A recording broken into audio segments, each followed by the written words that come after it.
vamos a definir el socialismo como todo sistema de agresión institucional al libre ejercicio de la función empresarial. Y vean que toda la definición gira en torno al concepto de agresión o coacción. Coacción viene del latín, coactio, coactionis, que significaba imposición fiscal, es decir, el hecho de traer un impuesto a alguien. Impuesto, ¿qué significa? Una coacción.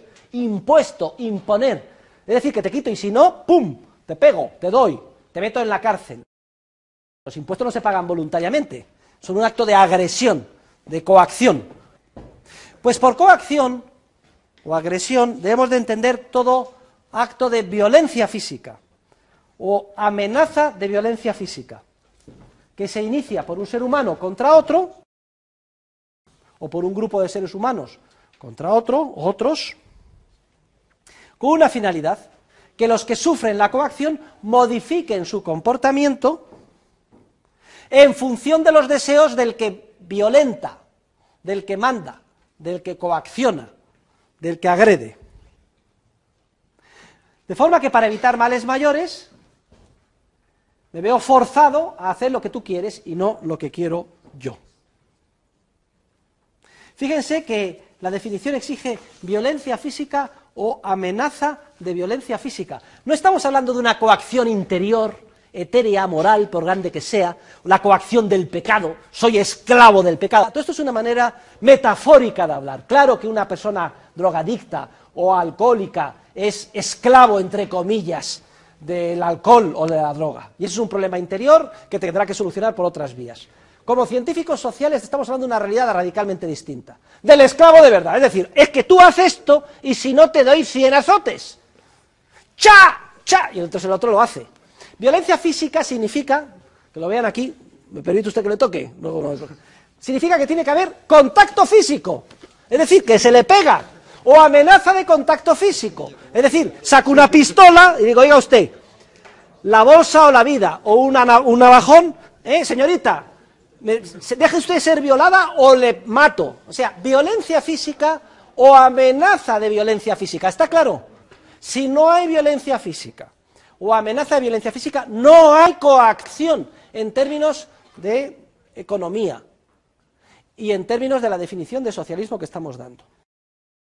Esta acción consistente en violentar físicamente a los demás para que hagan algo en contra de lo que ellos desean es una acción humana, pero podríamos definirla como la acción antihumana por excelencia, porque lo que nos caracteriza al ser humano es nuestra capacidad de actuar libremente y si no podemos hacerlo porque nos coaccionan, es una acción antihumana. Todos entenderemos que la violencia es antihumana.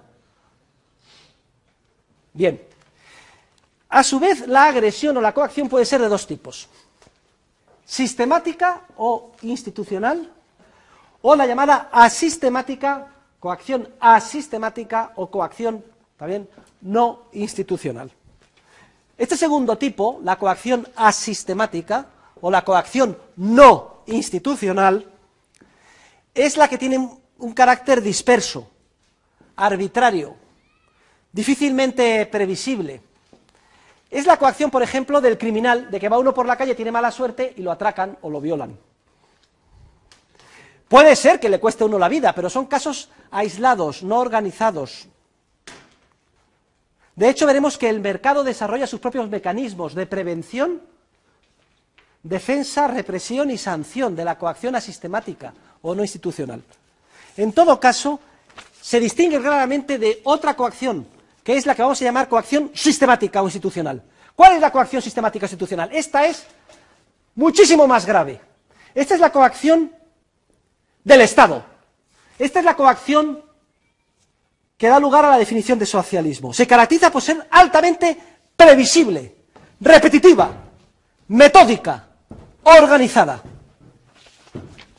Es una coacción organizada desde arriba, por eso se llama sistemática e institucionalizada, que no deja prácticamente ninguna posibilidad para evadirte de ella. Para que ustedes visualicen, la agresión o coacción asistemática es la del criminal, he tenido mala suerte, la bolsa o la vida, o me violan. La coacción sistemática, repetitiva, organizada, visualicen ustedes un ejército de nazis que imponen por la fuerza. Lo digo para que, son dos extremos, pero para que visualicen qué diferencia hay entre la coacción o la agresión asistemática y la sistemática, organizada y repetitiva.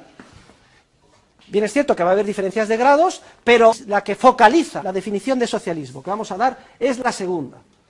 La repetitiva, la organizada, etcétera, la institucional.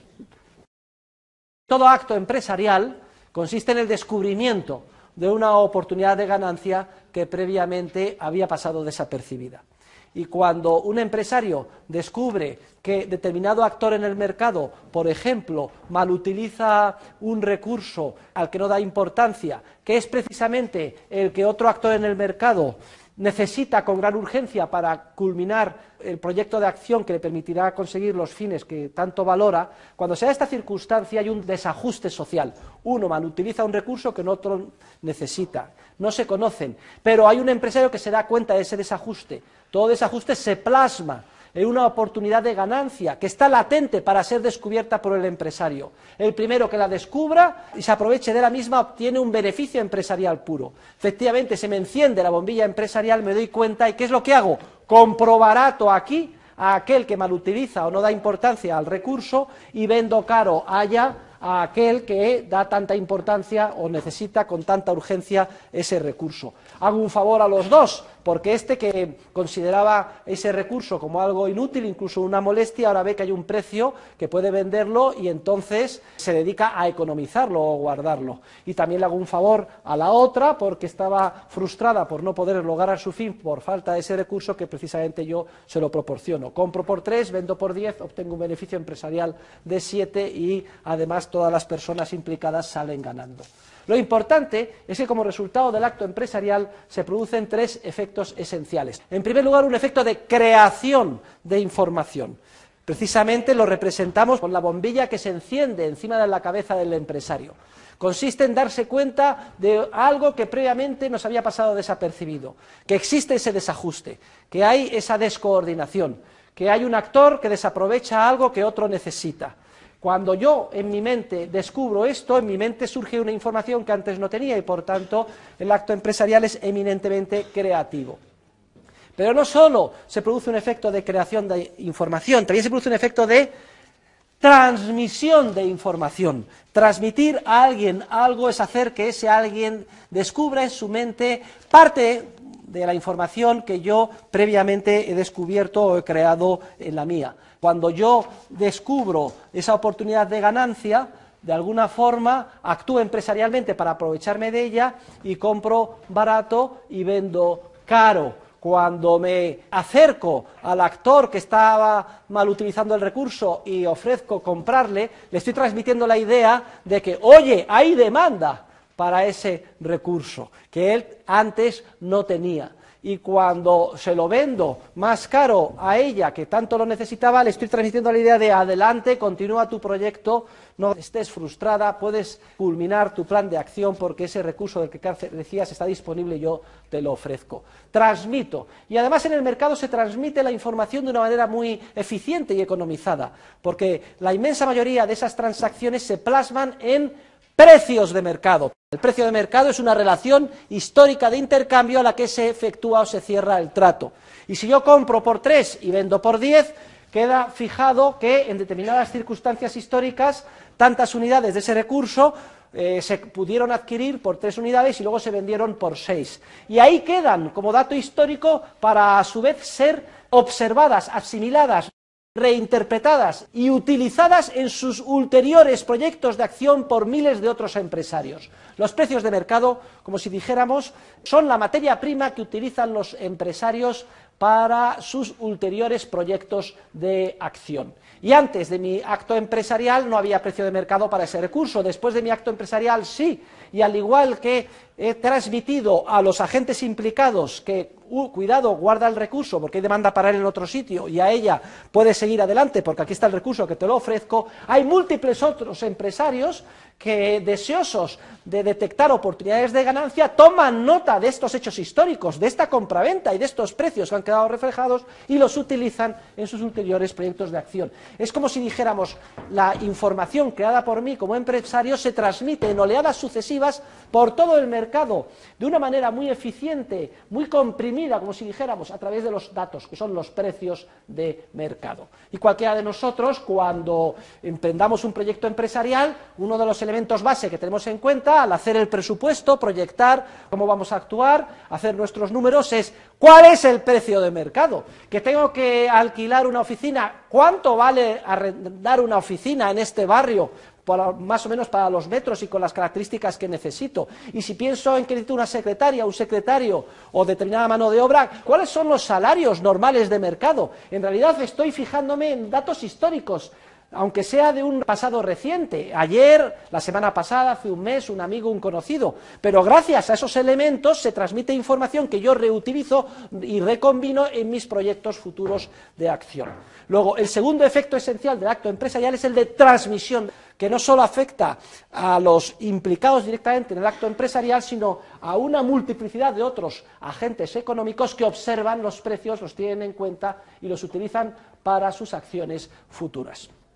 Hay un tercer efecto esencial en todo acto empresarial, que es el efecto de coordinación o ajuste. Porque como consecuencia del acto empresarial, dos personas que previamente actuaban una de espaldas a la otra, es decir, de una manera completamente desajustada o descoordinada desde el punto de vista social, aprenden motu propio, de la mejor manera además que cabe aprender, pensando que están persiguiendo sus propios fines, aprende cada uno a disciplinar su comportamiento en función de las necesidades del otro. Y efectivamente, este agente económico, que no daba importancia al recurso, que lo malutilizaba, que lo malempleaba, etcétera, a partir de que yo me aproximo a él y me ofrezco para comprárselo, resulta que es como si le hubiera tocado la lotería. En pocas palabras, cada uno aprende a disciplinar su comportamiento en función de las necesidades ajenas.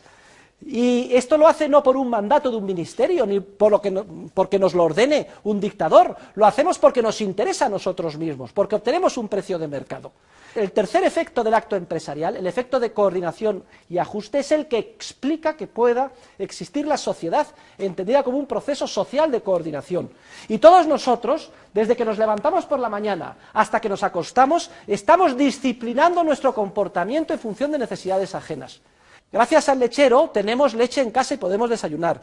Gracias al que reparte la prensa podemos leer los periódicos, podemos vestirnos, podemos venir con medios de transporte aquí. Todas nuestras necesidades las tenemos satisfechas. Gracias precisamente a este tercer efecto de coordinación del acto empresarial. Luego, ahora nos tiene que ser evidente que si por la fuerza se nos impide en cualquier ámbito de la vida social los libres intercambios entre los seres humanos, resultado de nuestra perspicacia empresarial, entonces no se producirán ninguno de los tres efectos. Como yo no puedo actuar porque se me impide por la fuerza, por ejemplo, en el sector de los bienes de capital, porque son de titularidad pública, no hay bolsa, no puedo comprar, está prohibido que las empresas sean privadas, está prohibido comprar y vender una máquina, etcétera. Entonces, ¿qué pasa? No hay creación de información porque se me impide por la fuerza actuar en ese ámbito. No hay transmisión de información y tampoco se produce el efecto de coordinación o ajuste.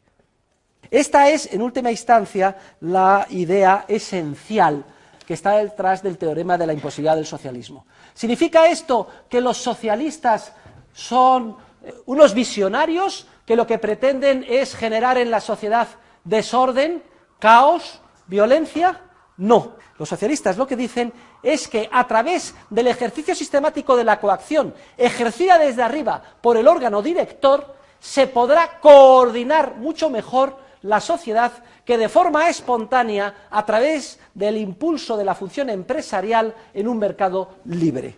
Y en este sentido podríamos ahora ya redefinir el concepto de socialismo como toda coacción o agresión sistemática e institucional que restringe el libre ejercicio de la función empresarial en una determinada área social, que es ejercida por un órgano director que se encarga de las necesarias tareas de coordinación social en ese área. Es decir, que supone que este órgano jerárquicamente superior que organiza la sociedad es el que se va a encargar de manera deliberada de coordinar los comportamientos desajustados de los seres humanos de a pie que participan en el proceso social. Entonces, la gran pregunta científica es la siguiente: ¿es posible coordinar la sociedad desde arriba en base a mandatos coactivos?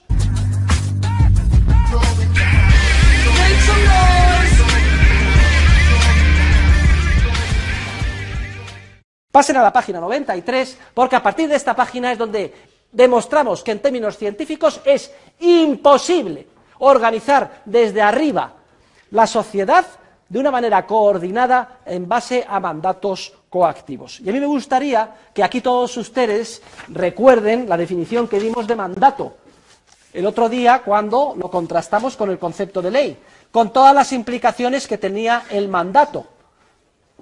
Y definíamos el mandato como toda instrucción o disposición específica de contenido concreto que con independencia de su apariencia jurídica formal prohibía, ordenaba o obligaba a efectuar acciones determinadas en circunstancias particulares.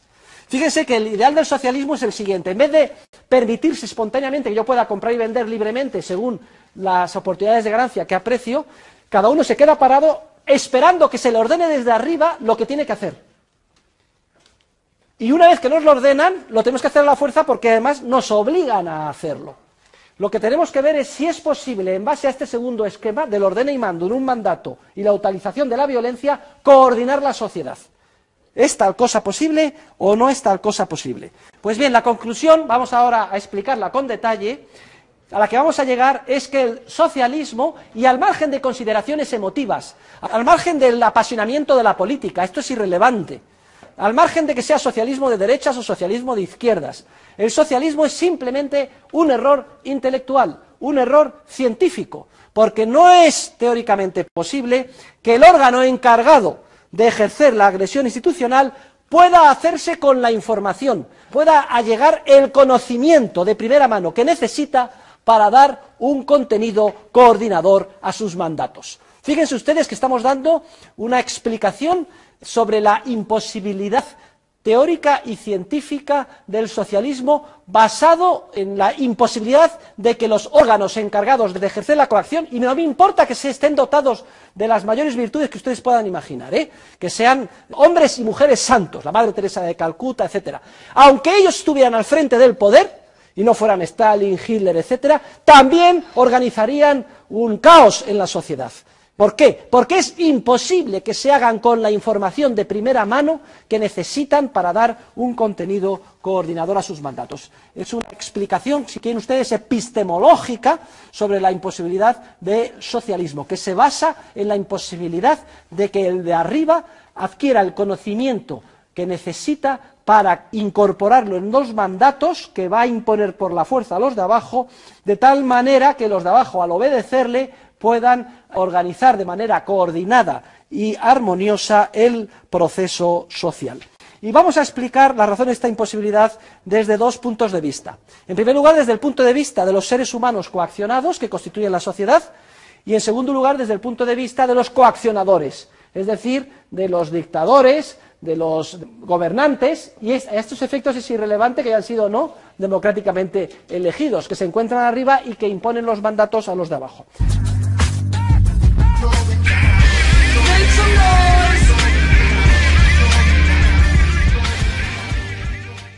Vayan a la página 96, empezamos el estudio del argumento desde el punto de vista de los seres humanos de a pie que constituyen el proceso social. Y aquí vamos a su vez distinguir dos argumentos, uno que llamo el argumento estático y otro que denomino el argumento dinámico. Desde el punto de vista estático, no me gusta este término, lo que quiero referirme es a efectos de explicativos, separo argumentos y realidades que están interconexas para que se vean más claros desde el punto de vista didáctico, ustedes los comprendan mejor. Los primeros argumentos, que son los argumentos menos importantes, los más elementales, se refieren al conocimiento o información que ya existe, si bien de manera dispersa, en la cabecita de todos y cada uno de los seres humanos de a pie que somos nosotros y constituimos el cuerpo social. Pues bien, para poder dar un contenido coordinador a sus mandatos, sería imprescindible que aquel que manda pudiera, de alguna forma, digerir, entender, comprender todos los bits de información que se encuentran en la cabeza de este señor, en la de este señor, en la de este señor, en la de esta señorita, etcétera. Es como si, imaginemos, se pudiera hacer una enorme máquina, un enorme computador, un enorme ordenador, que nos pusieran un casquete con un cable al ordenador y de pronto, yo que soy el que manda, ya sé todo lo de usted. Venga, y ahora, lo de usted, y lo de usted, ya lo sé todo, y así los 7.000 millones de seres humanos. Y yo fuera capaz de digerir eso. Como ven ustedes, esto es un absurdo. Entonces, el primer argumento, que es el menos importante y el menos relevante, pero el primer argumento sobre la imposibilidad del socialismo es que el volumen agregado de información práctica de que disponen los seres humanos de a pie es tan inmenso que es imposible concebir que pueda llegar a conocerse centralizadamente por ningún órgano director. Pero no solo es este argumento que es el menos importante del volumen, porque al fin y al cabo alguien podría decir, profesor Huerta, es que el desarrollo de los ordenadores ha sido tremendo, es que cada 2 años se duplica la capacidad de almacenamiento. ¿Quién sabe si de aquí a un siglo sí que sería posible poner el casquete y absorber toda la información y en tiempo real? Entonces diríamos, eso de decir, ahora no es práctico pensar que pueda llevarse a cabo, pero de ahí a una imposibilidad lógica y científica hay un mundo. Pero es que hay un segundo argumento que es mucho más importante, que hace referencia al tipo, clase de información que generan los seres humanos, es decir, ustedes y yo, cuando actuamos empresarialmente, cuando ejercemos cualquier proceso de acción en la vida social. Y esa es una información que es básicamente subjetiva, práctica, dispersa, no articulable. Básicamente es una información que no se puede articular formalmente, es un know-how, es un saber hacer, pero que no somos capaces de explicitar de manera formalizada en qué consiste. Para que ustedes entiendan, el tipo de información que generan los empresarios cuando actúan es una información como la que tiene el ciclista que desarrolla el hábito de mantener el equilibrio en su bicicleta. Yo me acuerdo que tenía una bicicleta con ruedines y entonces en una cuesta abajo, en el Escorial de abajo, pues me quitaron los ruedines, mi hermana me empujó por la cuesta y yo pues más o menos guardé el equilibrio durante unos metros hasta que me caí y me pegué una chufa impresionante. Y salí llorando, mamá, mamá, todo el pie sangrando, etcétera. Pero bueno, fue una primera, luego una segunda, una tercera y al final de alguna manera desarrollé un sentido del equilibrio. ¿Creen ustedes que Indurain es capaz de explicitar de una manera formalizada las leyes de la física matemática que le permiten mantener el equilibrio y no caerse cuando montan en bicicleta? No. Lo que han hecho es desarrollar una especial habilidad, un especial sentido del equilibrio. De manera que de una manera intuitiva saben que tienen que en una curva inclinarse en determinados grados y saben lo que tienen que hacer. Pues bien, si usted le pregunta, explíqueme, porque yo quiero poner en un libro, en un artículo, cómo se monta en bicicleta, pues él dirá, no se lo puedo explicar, venga usted conmigo, nos subimos juntos y aprendemos. Se desarrolla una especial habilidad, un conocimiento que es tácito, pero que no es formalizable. Y es el mismo conocimiento que se desarrolla por parte de los empresarios que tienen la responsabilidad de firmas u organizaciones comerciales o industriales. No se puede aprender a ser empresario en una universidad, no se lo crean ustedes, aunque estén haciendo el grado de Dirección y Administración de Empresas. Aquí lo único que pueden aprender son determinadas técnicas, no demasiado importantes, en relación con la contabilidad, a lo mejor con las finanzas, etcétera. Pero no saben ustedes nada. Solo se puede aprender a ser empresario trabajando a pie de obra. Es decir, jugándose uno su dinero y estando en una empresa. Por eso, hasta que no empiecen a trabajar, no aprenderán nada. La inmensa mayoría del conocimiento empresarial, que es el más importante para que podamos lograr el éxito de nuestra vida, es un conocimiento de tipo tácito, privativo y disperso, que no se puede formalizar. Y si no se puede formalizar, si no se puede escribir, es que es imposible que se pueda transmitir. Un agricultor que lleva muchos años en el campo sabe por intuición, según cómo levante el día, cómo es el tiempo, si debe o no cosechar, plantar, fumigar, abonar. Pero lo que no puedo hacer es ese conocimiento, transmitirlo, poner un email, mandarlo al Ministerio de Agricultura, que recibe todos los emails de todo el mundo y en función de eso lo mete en un ordenador, decide el resultado óptimo y lo impone por la fuerza y dice, entonces haga usted esto y lo otro. Es absurdo porque ni siquiera la información es transmisible, dado que no se puede articular en términos formales. Lo que hace que sea, y este es un segundo argumento, y mucho más importante que el primero, que era del inmenso volumen de información de que se trataba, que sea imposible concebir que el órgano central de planificación, que el gobernante de turno, pueda hacerse con el conocimiento que necesita para dar un contenido coordinador a sus mandatos. Pero es que hay otros dos argumentos todavía más importantes, más relevantes y definitivos, que dan la puntilla al socialismo. Son los que se estudian bajo el encabezamiento del argumento dinámico a partir de la página 97. Y es que el conocimiento o información que necesita el que está en el ministerio, o el que nos manda o nos gobierna, no es el conocimiento o información de ayer. Para poder dar un contenido coordinador a sus mandatos, mañana, cuando los mandatos llegan, necesita el conocimiento o información empresarial que se haya generado por los empresarios mañana. Y difícilmente se va a transmitir hoy al órgano central de planificación un conocimiento empresarial que es de mañana y que por tanto todavía no han generado los empresarios. Por eso le llamo argumento dinámico, porque a partir de aquí damos entrada no al hecho del conocimiento empresarial ya descubierto, que está ahí, aunque disperso en la cabeza de todos nosotros, sino al conocimiento empresarial que continuamente generan ex novo los seres humanos de a pie, los hombres y las mujeres, cada vez que actúan. Y repito, para dar un contenido coordinador a mis mandatos y que mañana la sociedad esté coordinada, necesito tener el conocimiento empresarial no de ayer, sino el de mañana. Y resulta que el de mañana todavía no lo han creado los empresarios. Porque si lo hubieran creado sería conocimiento ya pasado de ayer, no sería conocimiento de mañana. Luego este tercer argumento también es ya absolutamente definitivo en contra del socialismo. No se puede transmitir, obviamente, al órgano central de planificación un conocimiento que todavía no ha sido creado. En este sentido, siempre la información que llega al gobernante está obsoleta. Se incorpora en una ley o mandato y cuando llega al cuerpo social genera daño y descoordinación, porque el cuerpo social en el terreno ya ha avanzado y ha generado nueva información. ¿Se dan ustedes cuenta? Pero es que hay ya un cuarto, último y definitivo argumento, la bomba atómica en contra del socialismo, y que hace referencia a lo que se llama la paradoja del socialismo. Y es que, queridos alumnos, lo acabamos de demostrar, el ejercicio de la coacción sistemática bloquea la creación empresarial de información, impide la creación de información, la transmisión, la coordinación y el ajuste.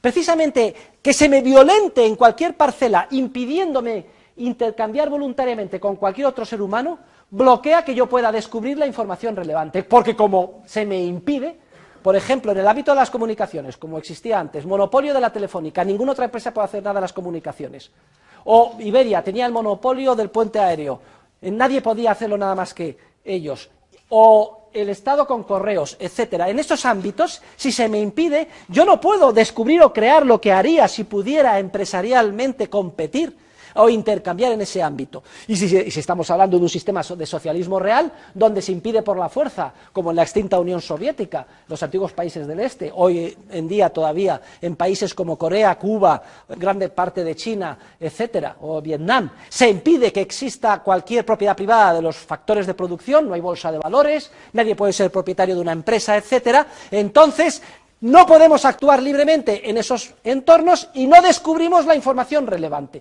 La propia coacción del Estado, que es lo que caracteriza al socialismo, socialismo es siempre coacción, no se imaginen ustedes otra cosa, bloquea la creación de información que precisamente es la que necesita, como agua de mayo, el órgano planificador para dar un contenido coordinador a sus mandatos. Y esa es la gran tragedia del socialismo. Esa es la gran paradoja del socialismo, que la coacción que le caracteriza bloquea la creación de información que solo pueden crear a pie de obra, como si dijéramos, los empresarios actuando libremente, que es la que necesita para meterla en el mandato y que cuando se imponga por la fuerza genere orden y no caos. Ese es el argumento definitivo del socialismo. Olvídense ustedes de las definiciones idílicas del socialismo, el socialismo, el buenismo, todo el mundo contento, el respeto por la naturaleza, solidaridad, ayuda, todo eso está muy bien. ¿Quién no lo va a suscribir? Pero al final hay que ver una cosa, ¿cuál es la prueba del ácido? ¿Hay libertad para actuar o te imponen por la fuerza el buenismo? Socialismo es estatismo, imposición por la fuerza, boletín oficial del Estado, mandato, policía, multa, cárcel. ¿O no es nada? ¿O es simplemente pues un brindis al sol? En el momento en que sea coacción institucionalizada, se bloquea la creación de información a nivel de los seres humanos de a pie, información o conocimiento que es el que debería de transmitirse al órgano central de planificación para que, una vez digerido, se incorporase en los mandatos, dando con ellos un contenido coordinador y no generando desorden o caos. Luego, el problema del socialismo no es que los que están en el poder sean malos. El problema del estatismo no es que está Zapatero y hay que sustituirle por Rajoy, o por Aznar, o por San Pedro. Y San Pedro en el sentido literal del término, El problema es que da lo mismo quién esté. Benedicto XVI, San Pedro, Aznar, Rajoy, Stalin o Lenin, todos ellos, si se empeñan en organizar las sociedades de arriba en base a mandatos coactivos, generarán un infierno en la sociedad, descoordinado y antihumano. Porque es humanamente imposible que se hagan con el conocimiento que necesitan para dar un contenido coordinador a sus mandatos en base a los 4 argumentos vistos.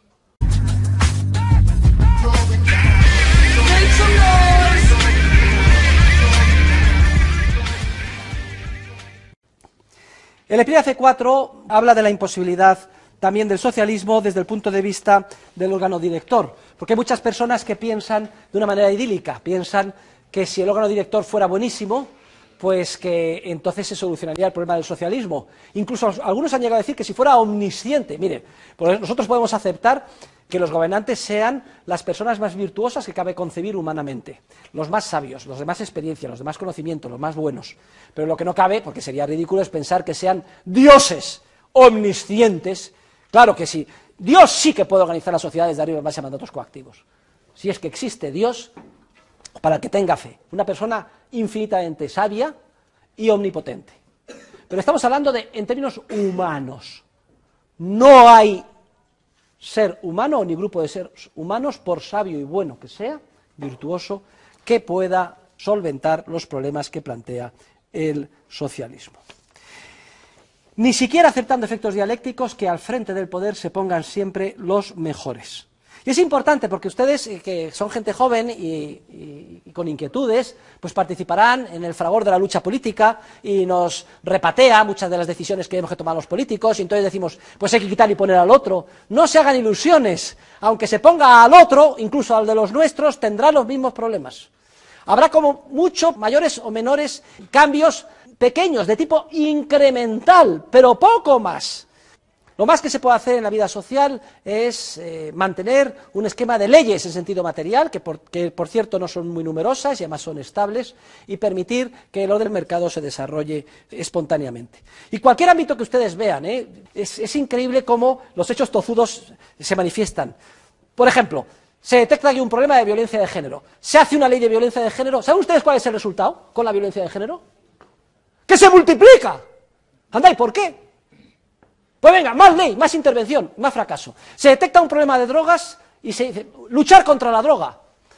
Policías, medios, etcétera. Se multiplican los problemas. Y así en todos los ámbitos. ¿Por qué será? Precisamente la raíz teórica, científica de lo que estamos diciendo es la que explica este tipo de fenómenos. Es curioso la situación en la que se encuentran los gobernantes, porque los gobernantes se encuentran, como si dijéramos, aislados del proceso social. Se encuentran en una situación en la que ni siquiera llegan a darse cuenta, ni son conscientes de su propio grado de ignorancia ineradicable. Muchas veces se ha hablado del síndrome de aislamiento de la Moncloa. La Moncloa es el palacio del presidente del gobierno. Es una manera ilustrativa de hablar. El gobernante está aislado del proceso social y solo recibe de él pequeños destellos, fugaces puntas del iceberg, pero se encuentra en un grado de ignorancia tremenda respecto de lo que de verdad está pasando y va a pasar. Y además la información que le llega siempre es parcial, muy pequeña y retrasada. No debe de extrañarnos que, como no son conscientes del daño que hace, su comportamiento sea enormemente irresponsable. En términos teóricos, de teoría económica, la responsabilidad se define como el acto humano que tiene en cuenta el coste que genera sobre los demás. Para esto hay que tener información y saber cuál es el daño que se hace sobre los demás. Si tú eres un gobernante que estás aislado del proceso social y gran parte de lo que sucede no lo sabes, tu comportamiento tiende a ser sistemáticamente irresponsable. Y se da la paradoja de que cuanto más quiere intervenir, cuanto más quiere mejorar las cosas el político, más las estropea. Hay varias ilustraciones que se ponen en el libro de este fenómeno, de este síndrome. Era el síndrome del conde duque de Olivares, una persona con un entusiasmo extraordinario, una fuerza tremenda, la mejor buena fe que puedan imaginar, dedicada a toda su persona, las 24 horas del día, a salvar a España y arreglar todos los problemas, y sin embargo hundió al país. ¿Por qué? Porque lo quería hacer todo desde arriba, imponiéndolo por la fuerza, controlándolo personalmente. Síndrome del aislamiento, la paradoja y la falta de responsabilidad del gobernante.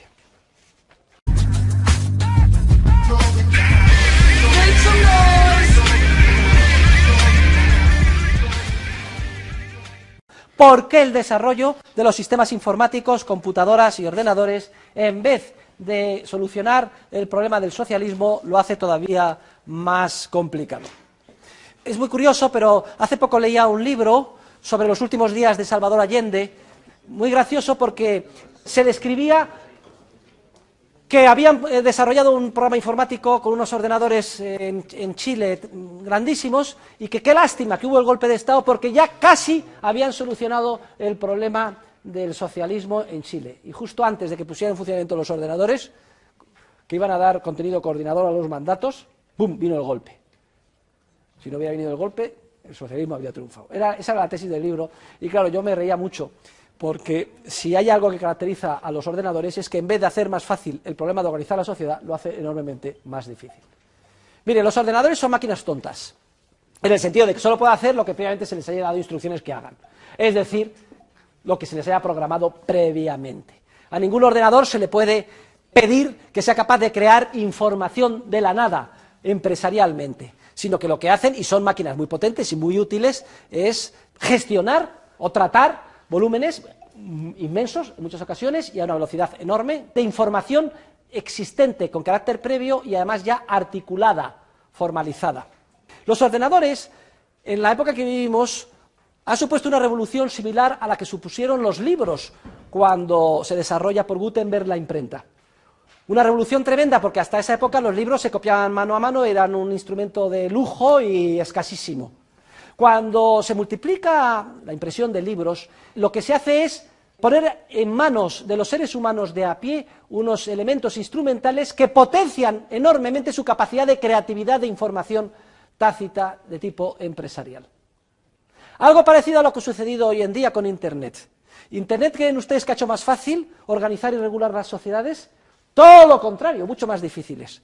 Porque un ser humano de a pie, con un ordenador personal en su casa, puede generar como un trampolín múltiples oportunidades de creatividad empresarial que ni siquiera podrían imaginarse en ausencia de ese ordenador. No es que las cree el ordenador, sino que el ordenador da pie para que yo descubra empresarialmente muchas más cosas. Luego, lo que hacen los ordenadores, igual que en su día los libros y la imprenta, es multiplicar exponencialmente la capacidad de creatividad de información práctica, tácita, dispersa y no articulable por parte de los empresarios, es decir, hacer mucho más difícil organizar la sociedad. Una sociedad en la que pensemos que tanto el órgano director como los seres humanos de a pie disponen o disfrutan de ordenadores de la misma generación es una sociedad en la que es mucho más difícil organizar desde arriba, de una manera coordinada, la misma. Es mucho más difícil hacerse con la información que genera a pie de empresa los seres humanos cuando actúan, porque esa es mucho más rica desde el punto de vista cualitativo, mucho más voluminosa desde el punto de vista cuantitativo. En pocas palabras, estos instrumentos permiten que se incremente el grado de complejidad del problema hasta límites insospechados que prácticamente antes no podíamos imaginar. Y si alguien piensa, como en el trabajo que les he comentado de Chile, que se podría transmitir una información articulable a un ordenador para que este ordenador la digiriera, la tratara y sacara, resolucionando un sistema de ecuaciones, la solución óptima, incorporándola en mandatos, creando un nirvana de manera coactiva, piensen en el error gravísimo. Lo que estamos hablando es de seres humanos que descubren información nueva, mucho más potente y creativa gracias a ordenadores. No porque la información esté en el ordenador, sino porque da pie cuando yo puedo viajar en el Internet o ver diferentes páginas web, se me ocurren nuevas bombillas que antes me habían pasado desapercibidas. No simplemente porque yo en un mercado pueda ver aquí o allí, sino que lo veo a la velocidad de la luz, pero el que está creando empresarialmente soy yo, no la máquina. Si pretendo que la máquina solucione el problema metiéndole información, ya saben ustedes el viejo adagio de los informáticos, garbage in, garbage out.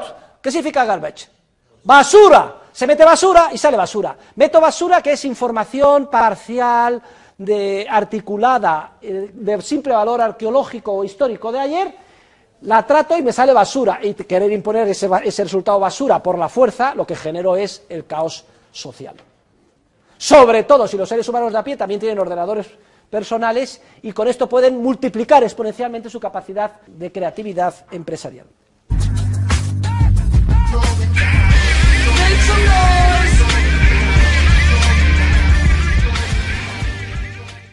El socialismo genera frustración de planes, desajustes, descoordinación. Todos los desajustes, descoordinaciones, violencias que ustedes puedan ver en el cuerpo social tienen su origen en que el ámbito es público, que se impide por la fuerza del libre ejercicio de la función empresarial, que se regula, que hay en cualquier ámbito, sea el mercado de trabajo, etcétera. Además es curioso cómo el caos que genera el socialismo se suele utilizar por los socialistas para decir esto demuestra que no funciona el mercado, más intervención. Y entonces hay un proceso acumulativo de bola de nieve. Yo intervengo, se produce caos. Entonces digo, aquí hay caos. Es obvio que necesitamos más intervención. Los ciudadanos dicen, claro, usted arréglelo. Más intervención que genera más caos. Y así sucesivamente en un proceso de crecimiento totalitario. Totalitario en el sentido de que quiere absorber todas las facetas de la sociedad por parte del poder político, que es una de las características típicas del socialismo. Quiere controlar, imbuir y organizar todo. Otros efectos, pues los efectos inhibidores de la creatividad empresarial. El sistema socialista bloquea la innovación, bloquea la creatividad cultural, y eso a pesar de que se crean rimbombantes ministerios de cultura. ¿Pero dónde se ha visto un ministerio de cultura? ¿Qué significa ministerio de cultura? ¿Cuál es el criterio político para dar una subvención a un pintor, a un artista, a un Van Gogh, a un Cervantes o a un director de cine? Qué buenas son las películas de cine desde el punto de vista de los que dan la subvención, pero nosotros que vamos a verlas, si fuera tan bueno el cine no habría que subvencionarlo, pero bueno, precisamente además la cultura, que si algo le caracteriza es que tiene que desarrollarse en un entorno de libertad, por unos caminos que ni siquiera cabe imaginar, basados en la creatividad humana. ¿Cómo se va a poder organizar eso desde arriba? O un ministerio de innovación y desarrollo, o un consejo superior de investigaciones científicas, se nos llena la boca de el desarrollo, se va a solucionar. España, el primer país de innovación, solo hay que meter miles de millones de euros y dar subvención e innovamos más que nadie. ¿Creen ustedes que eso va a tener algún resultado? También se estudia en la página 118 los efectos perversos del socialismo sobre el entorno natural. El socialismo destroza el entorno natural. Es característico, no tiene más que comparar los efectos que tuvo. ¿Dónde pasó Chernóbil? ¿Dónde se ha desecado el lago Aral? Allí donde no hay derechos de propiedad bien definidos y no se respetan, el entorno se destruye. La única manera de mantener el entorno natural, lo veremos con detalle, es extendiendo el capitalismo, la propiedad de empresa y los principios generales del derecho a todos los recursos que hoy se consideran públicos. O el efecto corrupción. Socialismo es corrupción. Se explica en la página 118 y siguientes. ¿Por qué? Porque si nuestra vida depende de los de arriba que mandan, no nos debe de extrañar que tratemos por todos los medios, por un lado, de inhibirnos de los mandatos. Por otro lado, si podemos influir en el que manda. El proceso, en vez de ser un proceso pacífico de tratar de detectar las necesidades ajenas y servir a los consumidores, a los otros, de la mejor manera posible, vendiendo los mejores productos al precio más bajo, ahora dedicamos nuestra mayor parte de ingenio y esfuerzo a tratar de influir sobre el que manda, sobre los órganos de poder. Y hacernos con el poder para imponer a los demás lo que a nosotros nos viene bien. Los hábitos de conducta dejan de ser ya hábitos pacíficos, de intercambio. Decía Montesquieu, allí donde hay comercio, las costumbres son dulces. Recuerden el viejo adagio chino, si no sabes sonreír, no abras una tienda. En cambio, si tú quieres vender, sonríe y sea amigable, desarrolla los hábitos de paz y de intercambio voluntario. En cambio, el socialismo lo que hace es imbuir hábitos de una manera tácita, implícita, sin que nos demos cuenta, basados en la violencia, en la agresividad, en tratar de conseguir el poder para imponer lo que nos interesa a los demás por la fuerza. Y es un efecto profundamente corruptor. Nos damos cuenta de que logramos mejor nuestros fines si nos dedicamos a hacer manifestaciones, presiones, influir sobre el poder, conseguir el poder político. Hay un proceso de lucha por el poder que sustituye paulatinamente al proceso pacífico y armonioso de intercambio voluntario típico del mercado. También hay un efecto corruptor de tipo defensivo. Yo me acuerdo que había un viejo adagio en los países del este de Europa que decía, en los países comunistas la corrupción no es el problema, es la solución a los problemas. No hay gasolina, solamente la tienen los miembros del Partido Comunista, que para ganarse un sobresueldo la venden en el mercado negro. Y entonces se sabía que en determinado túnel en Moscú, todo el mundo que quería podía comprar gasolina. Corrupción, pero solución a los problemas. Nadie consigue una licencia urbanística en Sevilla, pero se sabe que a través de determinado despacho de arquitectos, donde hay un hermano de un vicepresidente de gobierno, se consigue la licencia. ¡Menos mal! Porque por lo menos se puede construir algo, aunque sea corrupción. ¿Se dan ustedes cuenta? Y surge la economía sumergida, porque es la manera de inhibirse, siempre con efectos redundantes y perversos, pero dentro de lo malo, lo menos malo. En México, durante mucho tiempo, había servicio militar obligatorio, pero se sabía que se pagaba y no se iba a la mili, dentro de lo malo, lo menos malo. O como he visto yo, haciendo cola para entrar en México, en el aeropuerto. Todo el mundo con su pasaporte. Y el señor que está delante mía, ni pasaporte ni leches. Sacó un billete de $100, pum, lo puso en el sello y entró. Se terminó la historia. Pues una manera de entrar en el país.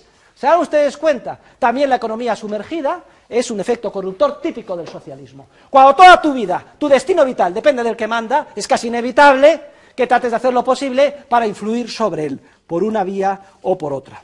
También los propios políticos se corrompen. Su objetivo esencial es mantenerse en el poder. Solo les importan las próximas elecciones. ¿Qué es eso de visión a largo plazo? La ley de la China. Y comprar votos. Y no les importa con qué argumentos. Para organizar mayorías coyunturales que les puedan mantener. Aunque los efectos sean contradictorios. Y no tengo que dar más detalles. Cojan ustedes la prensa y lean. Y ya verán una ilustración perfecta de lo que estamos hablando. O la corrupción en los organismos de tipo burocrático. Porque los gobernantes siempre plasman sus mandatos a través de funcionarios y burócratas. ¿Y qué es lo que quiere un funcionario o burócrata? Aumentar su prestigio, que le den más salario, crecer en la escala funcionarial, tener más empleados a sus órdenes. Todo eso, justificar su presencia, decir que es imprescindible que haya un Ministerio de la Mujer, que es imprescindible una ayuda o de agencia contra toda la lista, siempre es imprescindible. ¿Ha habido algún caso en la historia de un funcionario que se haya levantado y haya dicho, señores, analizado en los objetivos de mi agencia, hemos llegado a la conclusión de que costamos más del beneficio que producimos y por tanto le he pedido a mi ministro que seamos disueltos y nos echen a todos? ¿Hay algún caso en la historia de esto? ¡Jamás! No importa la tontería que sea, el funcionario siempre dirá que es imprescindible su función, que está limitado por el presupuesto, que no tiene suficientes medios y que necesita más. ¿Es que el funcionario es malo? ¿Es perverso? ¿Es el demonio? ¡No! El funcionario es igual que usted y yo. Igual. Lo que pasa es que en un entorno de coacción burocrática, los incentivos les lleva a actuar de esa manera. Inevitablemente. A usted la sacan de una empresa privada y la meten en un ministerio o aquí, en la secretaría de esta universidad, y cambia de rol radicalmente. No piense usted que va a actuar igual. En su empresa privada se está jugando su dinero, tiene una cuenta de pérdidas y ganancias. Depende de su decisión, tendrá éxito o fracaso. En cuanto es un funcionario, le da todo de mismo. Claro, tiene un reglamento y lo que quiere es que la asciendan y que termine cuanto antes, para poder cerrar la ventanilla y vuelva usted mañana. Y termino con la última, que es la más importante, y es la corrupción que produce el socialismo sobre el concepto de justicia. Recuerden, se corrompe el concepto de justicia tradicional y se sustituye por un concepto de justicia social, en la que se enjuician, de manera más o menos emotiva, los resultados finales del proceso, en cualquier momento, arbitrariamente elegido, al margen de cómo se hayan comportado los seres humanos que participan en él, justa o injustamente. Y, si no me gusta, hay unos pocos ricos que tienen mucho y muchos pobres, vamos a distribuir por la fuerza, es decir, quitar unos para dar a otros. Es la mayor corrupción que cabe imaginar. Sobre pretexto de un concepto erróneo de justicia, se quiere justificar la mayor de las injusticias, la violencia y la coacción sistemática. Y lo más curioso es que todos los ciudadanos pican. Porque si yo les pregunto a ustedes, democráticamente, demos, pueblo, kratos, poder absoluto, a ver, votemos, ¿quién está a favor de que le suban el sueldo al doble? A ver, ¿cuál quieren ustedes que sea el resultado de la votación? Por unanimidad. ¿Quién está a favor de que las vacaciones sean 2 meses? Oiga, bien pensado, en vez de 2 meses, ¿por qué 2? 3 meses, 4, 6, 10, 11, todo el año de vacaciones. Demócratas, no somos el poder absoluto del pueblo. ¿Quién nos impide esto? ¿4 millonarios? Pues venga, vamos a quitarles el dinero y así podemos estar todo el año nosotros de vacaciones. ¿Cómo no se nos ha ocurrido antes? Corrupción absoluta del concepto de justicia. que además, en cuanto los jueces no siguen las leyes en sentido material, sino su impresión de los resultados del fallo en cada caso concreto, se convierte en totalmente arbitraria.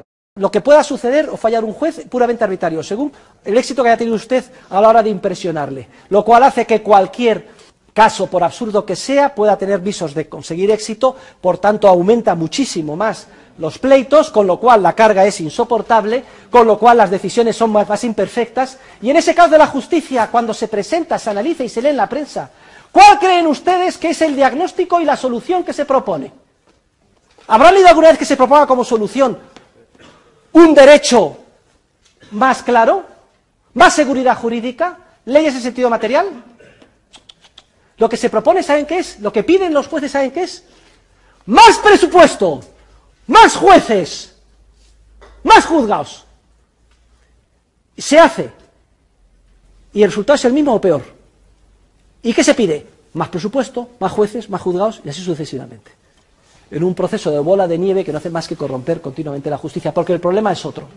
El problema es que ha desaparecido la seguridad jurídica y se pretende organizar la sociedad en base a mandatos y no a leyes en sentido material. La conclusión, queridos alumnos, es que el socialismo es el opio del pueblo. Vayan a la página 134. Es una droga, porque además una vez que se entra en la espiral socialista es muy difícil salir de ella. Una vez que se dan subvenciones al campo, ¿creen ustedes que es fácil quitarlas? En el momento en que se quiera quitar una subvención se paraliza el país. Sacan los agricultores, llenan de ovejas el ministerio. ¿Creen ustedes que es fácil reducir el sueldo de los controladores aéreos? Se paraliza el país. ¿Creen ustedes que es fácil liberalizar el mercado de trabajo? Acabar con la regulación franquista, que no se ha atrevido ningún gobernante, y por eso en España tenemos el doble de nivel de desempleo que en el resto de los países de la OCDE. No se atreve nadie. Es el efecto corruptor de la droga socialista. Igual que una persona que cae en la droga no puede salir de ella, o es dificilísimo. El socialismo es el verdadero opio del pueblo. No es la religión el opio del pueblo, no. Es el socialismo y el estatismo el opio del pueblo, con gran diferencia. En el sentido de que una vez que entra su perversa función en la sociedad, ya no somos ni siquiera conscientes de aquello que dejamos de crear en el entorno institucional coactivo en el que vivimos inmersos. El socialismo, además, como toda droga, produce adicción, produce rigidez, tiende a justificar dosis cada vez más elevadas de coacción y, sobre todo, hace muy doloroso y difícil que los seres humanos que llegan a ser dependientes del socialismo puedan de nuevo adquirir los hábitos de comportamiento pautado de tipo empresarial propios de una sociedad libre. Fíjense el caso de Grecia, todo el mundo protestando, porque no quieren apretarse el cinturón. ¿Qué es eso de que no me pueda jubilar a los 60 años? Fíjense, en Alemania, uno de los países más ricos del mundo, se aumenta la edad de jubilación de 65 a 67 años. En Alemania, ¿eh? Y sin embargo, en Grecia todo el mundo tiene derecho a jubilarse a los 60. Y cuando les han dicho, vamos a ver si a los 62, todo el mundo en la calle. Racistas, alemanes, sinvergüenzas, nos queréis imponer vuestros criterios, porque sois unos racistas, a la pobre Grecia, que es víctima de los especuladores.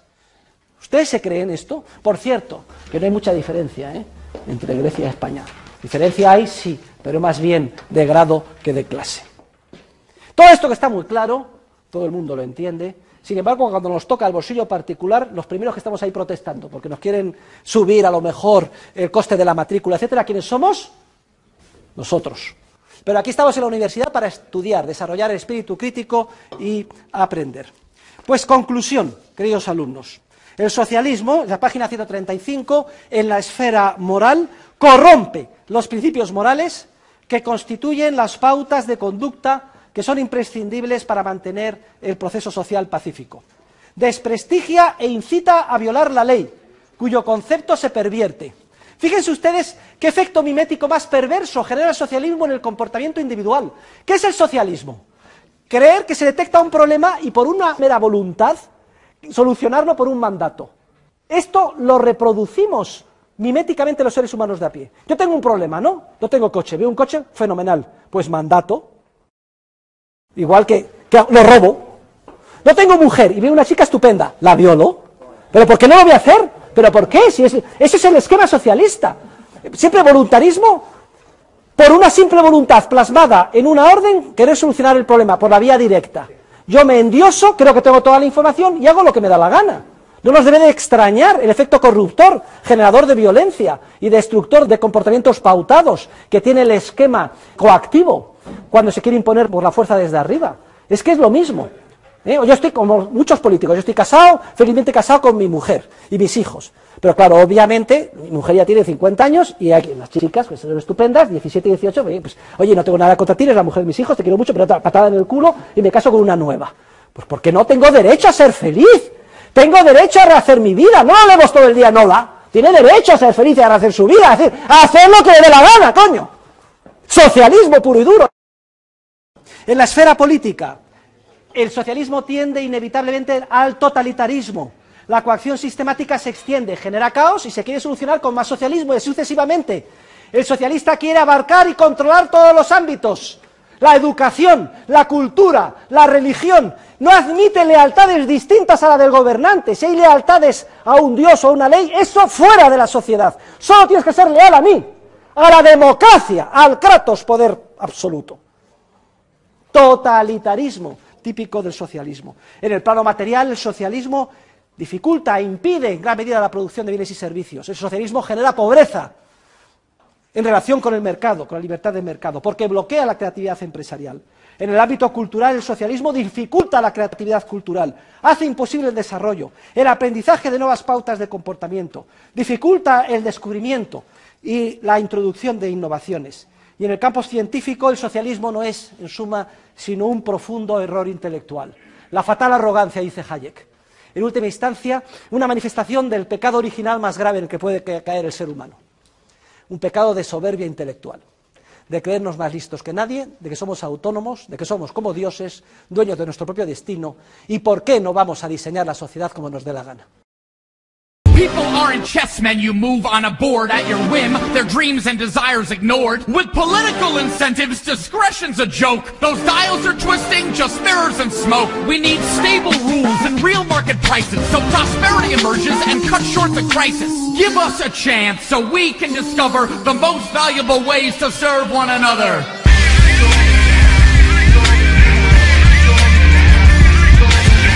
I don't mean to be subjective, but this my Austrian